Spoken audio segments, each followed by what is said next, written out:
अरे अरे, या भिकाऱ्याकडे एवढा पैसा कसं काय असू शकतो? खरं खरं सांग, हे पैसे चोरीचे आहेत ना?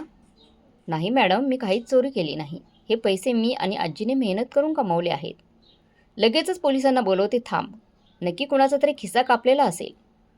पण नंतर असं काही घडलं की सगळ्यांच्याच पायाखालची जमीन सरकली. मित्रांनो, खूपच इंटरेस्टिंग स्टोरी आहे. शेवटपर्यंत नक्की पहा.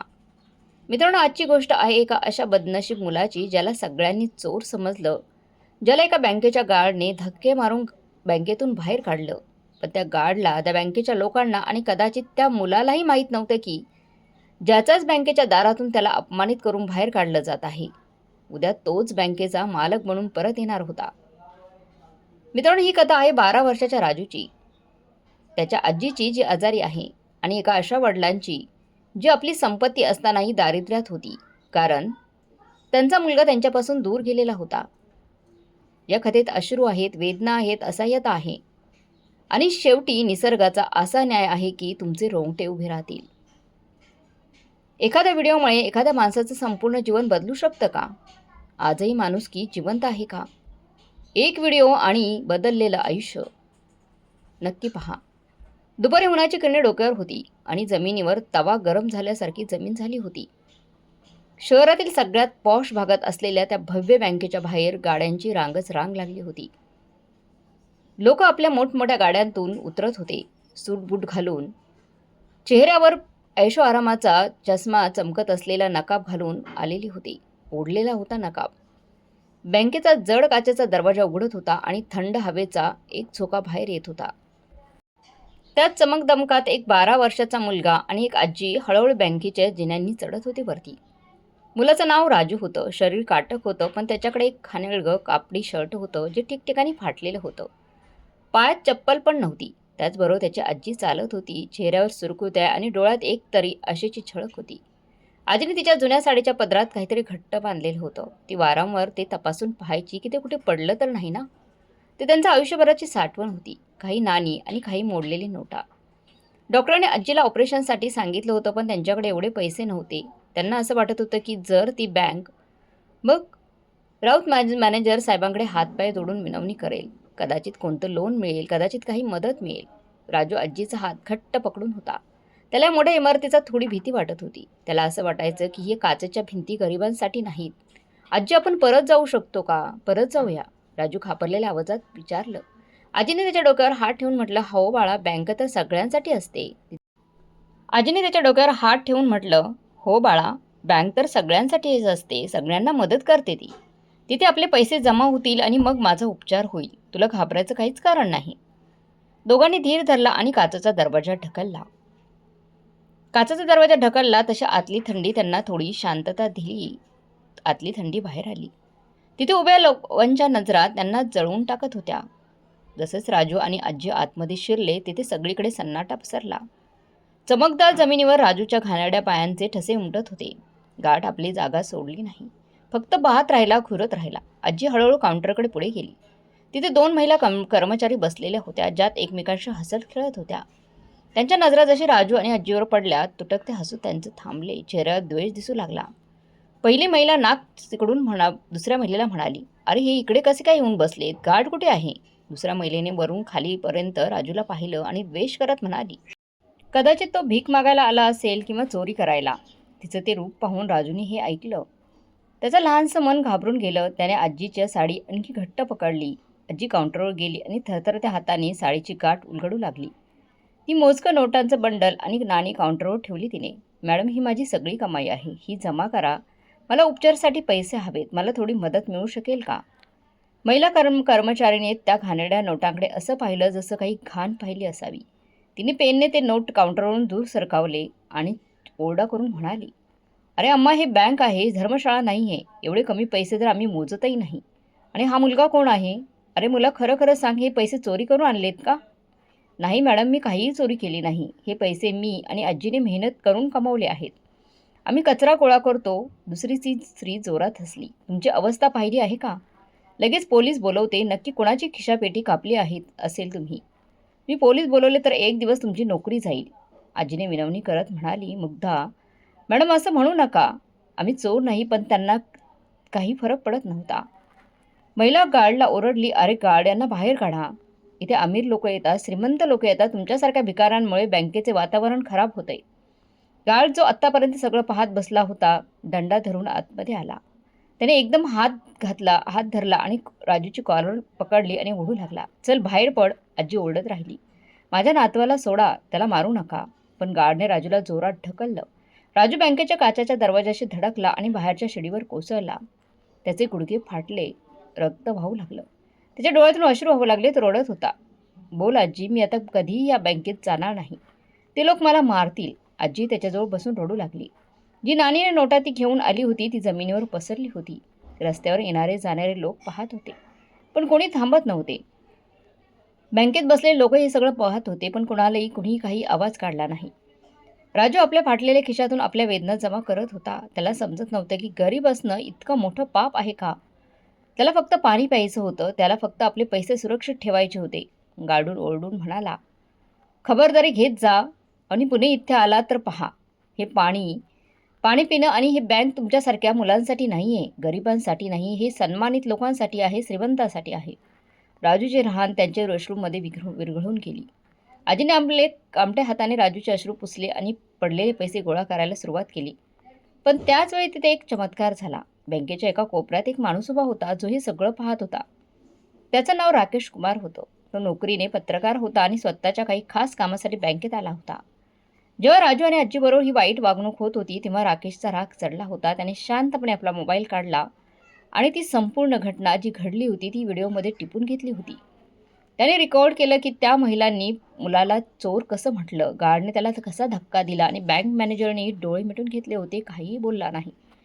जेव्हा राजू आणि आजीला बाहेर काढण्यात आले तेव्हा राकेश त्यांच्या मागे मागे बाहेर आला. त्याने पाहिलं की आजी राजूच्या जखमांवर फुंकर मारत होती. राकेशचा गळा ओला झाला. तो त्यांच्याजवळ गेला आणि गुडघ्यावर बसून म्हणाला, आजी, माझं नाव राकेश आहे. मी सगळं पाहिलं. त्यांनी तुमच्याबरोबर खूप वाईट केलं. मी तुमची मदत करू शकतो का. आजी घाबरलेल्या डोळ्यांनी त्याला पाहिलं. त्यांना वाटलं कदाचित हा सुद्धा बँकेतला कोणीतरी माणूस आहे जो त्यांना मारायलाच आला आहे. आजीने हात जोडले. मुला, प्लीज आम्हाला जाऊ दे. आमच्याकडे आणखी पैसे नाही आहेत. राकेशने प्रेमाने राजूच्या डोक्यावर हात ठेवून म्हणाला, नाही आई, मी तुमच्याकडून पैसे घेऊन जाण्यासाठी आलो नाही. मी पत्रकार आहे. मला हवं आहे की संपूर्ण जगाला दाखवायचे की या बँकेत गरिबांशी कसं वागलं जातं. तुम्ही मला तुमची पूर्ण कथा सांगाल का. त्या संध्याकाळी राकेश आणि त्यांच्याबरोबर त्यांच्या वस्तीमध्ये गेला. तिथेच त्याने जे काही पाहिलं ते पाहून त्याचं मन धसकलं. अंकल म्हणत होते की हे मला चोर म्हणतात. मी कधी चोरी केली नाही. मी तर आजीला मदत करतो. हे ऐकून त्याच्या मनाला खूप वेदना झाली. प्लास्टिकच्या टीनने बनवलेली एक छोटीशी झोपडी, ज्यात दिवा होता फक्त. नाम मात्र फक्त एक दिवा लावलेला होता. चारही बाजूनी घाण आणि वास होता. पण त्या झोपडीच्या आत राजू आणि आजीचं प्रेम होतं, जे ती उजळत होती. राकेशने त्याचा कॅमेरा काढला आणि मुलाखत सुरू केली. राजू रडताना म्हणाला, अंकल, ते मला चोर म्हणत होते. मी कधी चोरी केली नाही. मी तर आजीला मदत करतो. आजीने सांगितले की 10 वर्षापूर्वी तिला हा लहानगा मुलगा बस स्थानकावर रडताना सापडला होता. कुणीही त्याला घेऊन गेलं नाही, म्हणून तिने त्याला आपल्या हाती घेतलं. तिने पोलिसात तक्रार देखील केली होती, पण गरिबाचं कुणी ऐकून घेत नाही. तेव्हापासून राजू हा त्यांचा मुलगाच आहे, त्यांचा नातू आहे. त्यांचं सगळं काही आहे. राकेशने आजीच्या आजारपणाची आणि ऑपरेशनची गोष्टही रेकॉर्ड केली त्याच्या मोबाईलमध्ये. राकेशने रात्री उशिरापर्यंत जागून तो व्हिडिओ एडिट केला. त्याने त्या व्हिडिओमध्ये राजूच्या अश्रू, आजीची असहाय्यता आणि बँकेच्या निर्दयतेचा स्पष्टता दाखवलं होतं. व्हिडिओच्या शेवटी त्याने एक प्रश्न विचारला, गरिबी म्हणजे बेइज्जती आहे का. बँक फक्त श्रीमंतासाठीच आहे का. आणि सकाळ होताच तो व्हिडिओ सोशल मीडियावर टाकला गेला. व्हिडिओचं शीर्षक होतं, 12 वर्षाच्या निरागस मुलाला बँकेत चोर म्हटणं आणि त्याला हकलून देणं.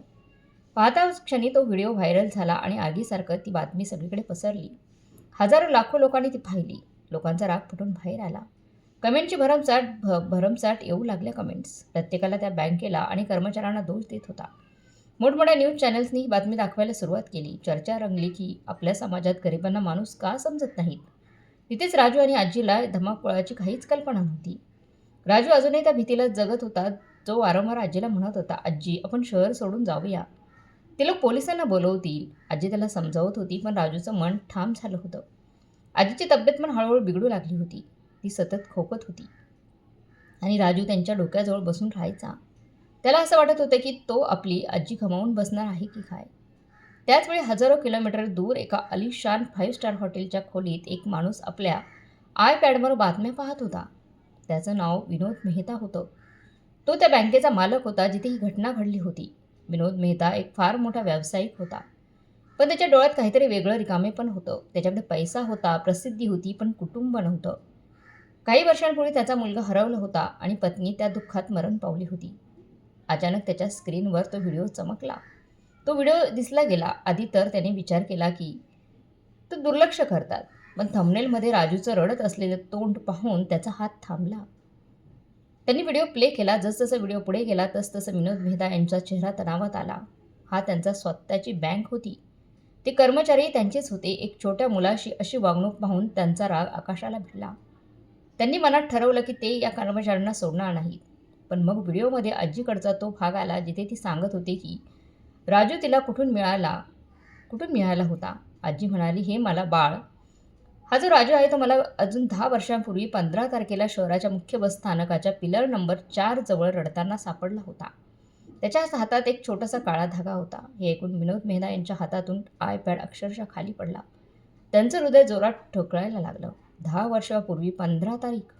बस स्थानक पिलर 4 नंबर 4, 30 तारीख होती. तीच जागा जिथे त्यांचा मुलगा त्यांच्यापासून दूर झाला होता, हरवला होता.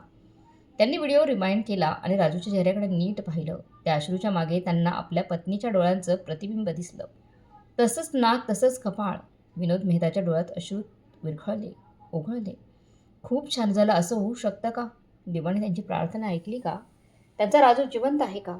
त्यांनी एकही क्षण वाया न घालवता त्यांनी लगेच त्यांच्या सर्वात विश्वासू मॅनेजर सूरज वर्माला फोन केला. सूरज, ताबडतोब पत्त्यावर जा जो या व्हिडिओत दाखवला आहे. त्या मुलाला आणि त्या वृद्ध आईला संरक्षण द्या. मी पुढच्या फ्लाईटने लगेच भारतात येतोय. सूरजने त्यांच्या आवाजात घबराटपणा आणि आशा दोन्ही जाणवल्या. त्यांनी कुठलाही प्रश्न विचारला नाही. सर, मी लगेच निघतो. सूरज वर्मा आपल्या टीमसह ताबडतोब त्या झोपडपट्टीवाल्यांकडे धावले. जेव्हा ते तिथे पोहोचले तेव्हा पाहिलं की आजीची तब्येत खूपच नाजूक झालेली होती. ती जमिनीवर पडलेली होती आणि राजू तिच्याजवळ रडत होता. आजी, उठ ना गं, मला सोडून जाऊ नकोस, तो म्हणत होता. सूरज आत शिरताच म्हणाला, मुला, घाबरू नकोस, आम्ही मदतीला आलोय. तरी राजू घाबरला. त्याला वाटलं की बँकेचे लोक त्याला पकडायला आले आहेत, चोर म्हणून पकडायला आले आहेत. तो आजीच्या समोर उभा राहिला, हात पसरून म्हणाला, जो माझ्या आजीला हात लावेल त्याला खबरदार, मी पोलिसांना बोलवेन. सूरजच्या डोळ्यात पाणी आलं. तो गुडघ्यावर बसून हात जोडले आणि म्हणाला, मुला, आम्ही तुला मारायला नाही आलोय रे, वाचवायला आलोय. तुझ्या वडिलांनी आम्हाला पाठवलंय. राजूला धक्काच बसला. वडील? माझे वडील तर कुणीच नाही आहेत. मला माझे वडीलच नाही आहेत. सूरजने काही समजावलं नाही. फक्त पटकन ॲम्ब्युलन्स बोलावली. आजी आणि राजूला शहरातील सगळ्यात मोठ्या प्रायव्हेट हॉस्पिटलमध्ये नेलं गेलं. डॉक्टरची टीम आधीच तयार होती. विनोद मेहता फोनवर म्हणाला होता की इलाज करण्यासाठी करोडो लागले तरी काही फरक पडणार नाही. पण त्या आईला काही झालं तर चालणार नाही. राजू काचेच्या दरवाजाबाहेर उभा राहून आजीला पाहत होता. त्याला काही समजत नव्हते की अचानक हे सगळं कसं घडत आहे. हे लोक कोण आहेत जे त्यांना एवढी मदत करत आहेत? दुसऱ्या दिवशी सकाळी विनोद मेहता हॉस्पिटलला पोहोचले. त्यांचे पाऊल जड होत होते. मनात मोठा तुफान चाललेलं होतं. जेव्हा ते वॉर्डच्या बाहेर पोहोचले त्यांनी राजूला पाहिलं. राजू बेंचवर बसलेला होता. विनोद हळूहळू त्याच्याजवळ गेला. त्याची सावली राजूवर पडली की राजू घाबरून उठला. त्याने समोर एक सूटबूट घातलेला माणूस पाहिला. तोच होता जो ठाटबाट त्याला खूप त्याचा राग यायचा. राजू मागे सरकू लागला पण विनोदने दोन्ही हात पसरवले. त्याच्या डोळ्यातून अश्रू धबधबत होते. त्यांनी तुटक आवाजात म्हटलं, राजू घाबरला होता. हा श्रीमंत माणूस, त्याचं नाव कसं माहीत होतं त्याला? विनोद गुडघ्यावर बसला, अगदी त्या पत्रकारासारखंच. त्यांनी राजूला डोळ्यासमोर घेतलं. लिया. राजू त्यांना धक्का दिला नाही कारण त्या हातात एक जोरदारपणा होता. एक आपुलकी होती जी त्याला आजीशिवाय कोणाकडूनही मिळालेली नव्हती. विनोदने राजूच्या हाताच्या कलाईकडे पाहिलं. तिथे अजून एक जुना ठसा होता, बालपणातील जखमेचा ठसा. विनोद आता आपलं रडू थांबवू शकला नाही. त्याने राजूला जोरात मिठी मारली. माझं बाळ, मला माफ कर रे बेटा. तुला शोधायला मला एवढा वेळ लागला. राजूचं शरीर थांबलं होतं पण हळूहळू तो पिघळू लागला. त्याला आठवत नव्हतं हा कोण आहे.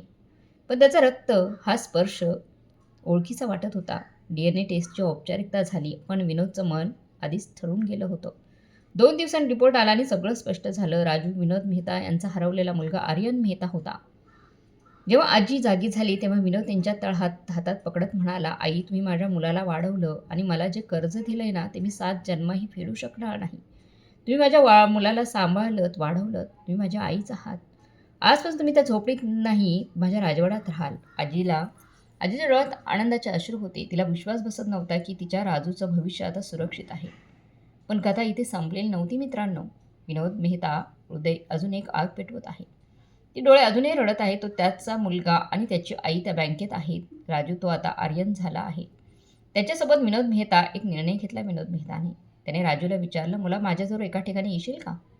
राजूने विचारलं, कुठे बाबा? विनोद म्हणाल, त्याच बँकेत. राजू चेहरा पांढरट झाला. नाही बाबा, तिकडे नाही. तिकडे खूप वाईट लोक आहेत तिथे. विनोद त्याच्या डोळ्यात डोळे घालून म्हणाला, मुला जर तू ती भीती समोर केली नाही तर ती भीती तुला नेहमी त्रास देत राहील. आज तू तिकडे एक मदत न मिळालेल्या मुलासारखा नाही तर मालकासारखा वागणार आहेस. चल माझ्याबरोबर. पुढच्या दिवशी बँक रोजच्या प्रमाणे उघडी होती. पण वातावरणात तणाव होता. व्हायरल व्हिडिओमुळे स्टाफ सगळे घाबरलेले होते. तेव्हा बँकेच्या बाहेर एक लांबट काळी गाडी आली आणि थांबली.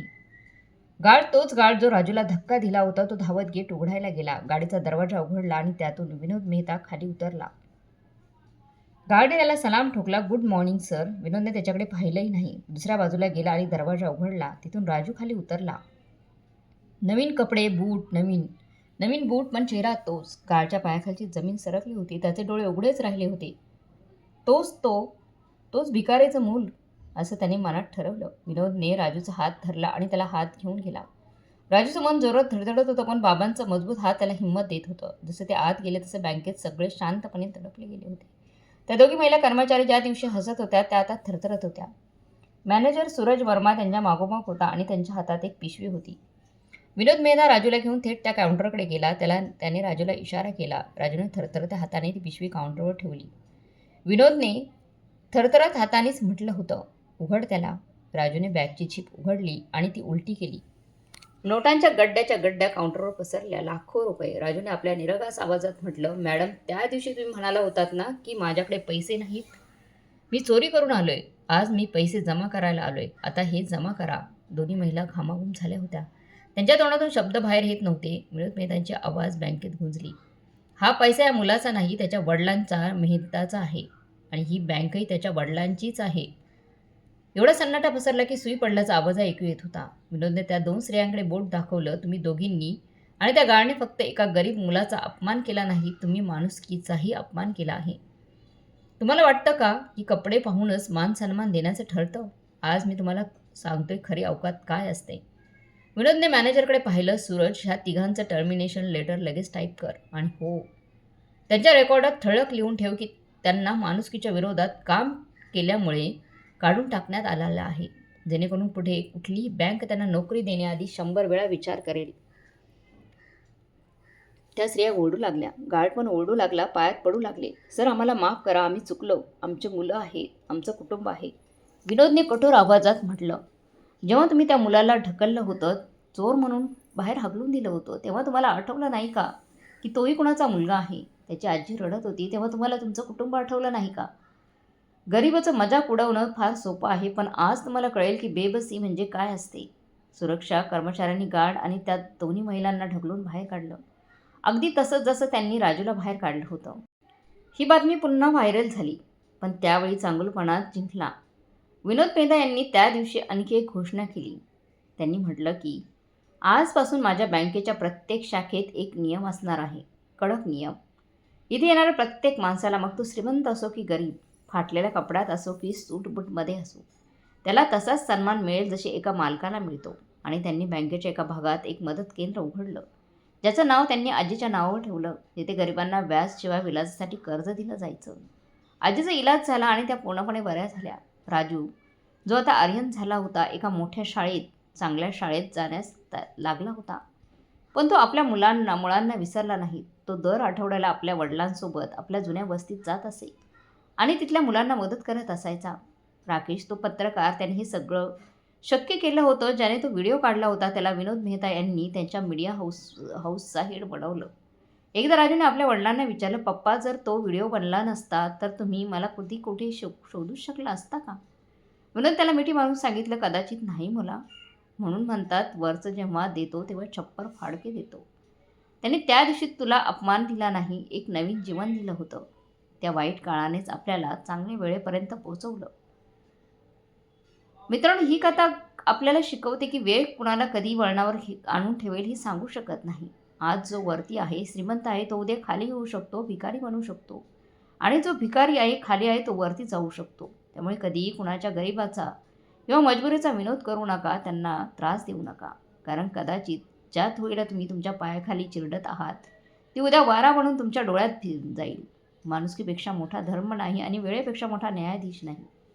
जर ही गोष्ट तुमच्या मनाला स्पर्श करून गेली असेल तर कमेंटमध्ये नक्की माणुसकीच महत्त्वाची लिहा आणि हा व्हिडिओ इतरांशी शेअर करा. लवकरच भेटू नवीन गोष्ट, नवीन उमंग घेऊन. तोपर्यंत स्वतःची आणि आपल्या लोकांची काळजी घ्या. पुढच्या व्हिडिओमध्ये भेटूया. तोपर्यंत धन्यवाद.